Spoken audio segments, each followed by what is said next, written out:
All right, YouTube, how you doing? Welcome back to the channel. We have the 2023 World Series game number 3. Diamondbacks at home hosting the Texas Rangers. Right now, the series is knotted up. Texas wins game number 1, 6-5. Arizona bounces back in game number 2 a couple nights ago and wins 9-1 in this spot here. And we have a pretty good game to discuss here. A couple pitchers that we want to break down. Just in general, I think this is going to be a better World Series than we think. Now, a lot of people are sitting there being like, oh, this is going to be the worst one, bad ratings. Maybe that's the case because these aren't the teams that people thought were going to make it to the World Series. But so far, a couple exciting games, just to say the least. But nonetheless, guys, Brandon Pfaadt on the mound for Arizona. He's been pretty nails in the playoffs. He's been pretty nails in the playoffs. Last 5 starts here, 4 of those being playoff starts. So 1 flat ERA here, averaging 6 strikeouts per start here. But he's only going 4 innings or so into the game. So if he gets pressed, that is sort of a knock on him there. Max Scherzer going for Texas here now. He's come back and obviously has not looked all that great. Pitching against Houston in his first start there since coming back. 4 innings pitched, 5 earned runs, only 4 strikeouts. Then he pitches against Houston later on in that series. 4 hits allowed through 2 2/3 with 2 earned runs and a home run let up. So Max Scherzer hasn't looked all that great.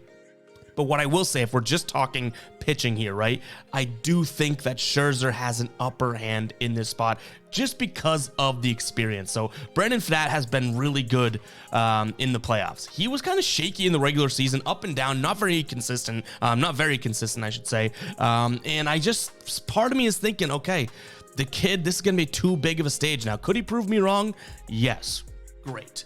Good for him, right? But I just can't bet on a kid that's never been or never has even had anything close to this experience before here. So I do like Texas in this spot. I still think that they have what I'd consider is by far the better offense. Now, we can admit that Arizona's offense has been playing really well. 9 runs in game number 2 here.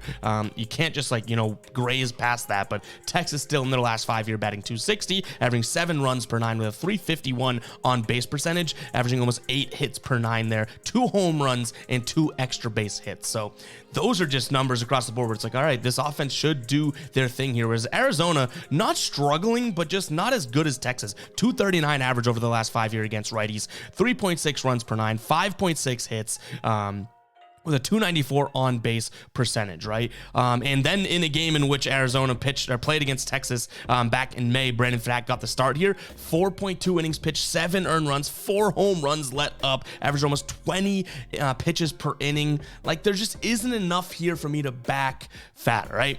And I will say that, this Texas bullpen has been pitching a lot better than they did in the regular season as well, which gives me a little confidence in them now. I think it's going to be skewed slightly because, Arizona did have a good game against them. They're 2 good offensive outputs in games 1 and 2, but give me Texas here on the money line, -112 right now. Keep an eye on the pinned comment to see what we lock it in for odds. I've seen some odds bounce around, so we're probably going to try and get, obviously, the best value out there. And we do have some player props I want to jump into as well, but we'll talk about the total real quick. I'm sticking away from this total because it's been pretty volatile. Like, we've seen 2 overs, but you can't put too much weight into that, or at least I can't, because Texas scored 1 run in game number 2. Yes, it was an over, but Arizona carried that weight, so we didn't see both teams show up. We've only seen both teams show up in 1 game, so I'm sticking away from the total. I just can't get a feel for it just yet, so no lean or play on that.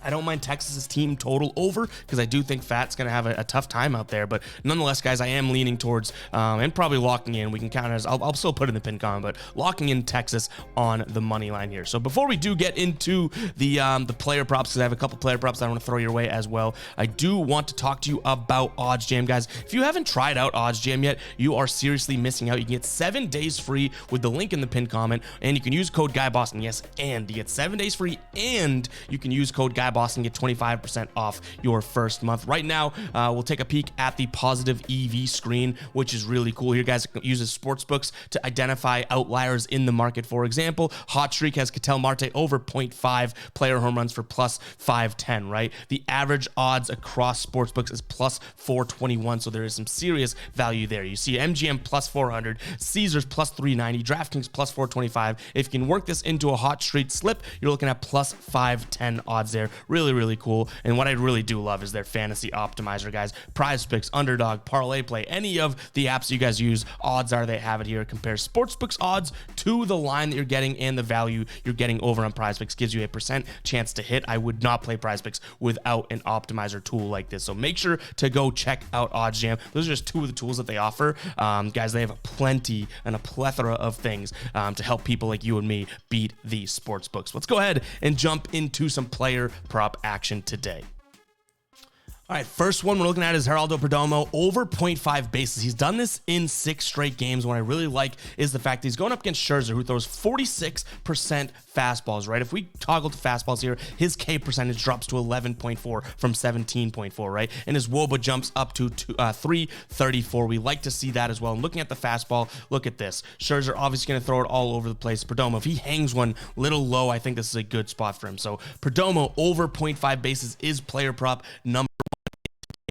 Second player prop here, we'll use Outlier. I've already found this, but I do kind of want to go through and show you how this tool works, right? Adolis Garcia here, minus 140 over on DraftKings. The dude is due. Look at this. He's been crushing this line, right? Game number 2, no Texas Ranger looked all that great in this spot.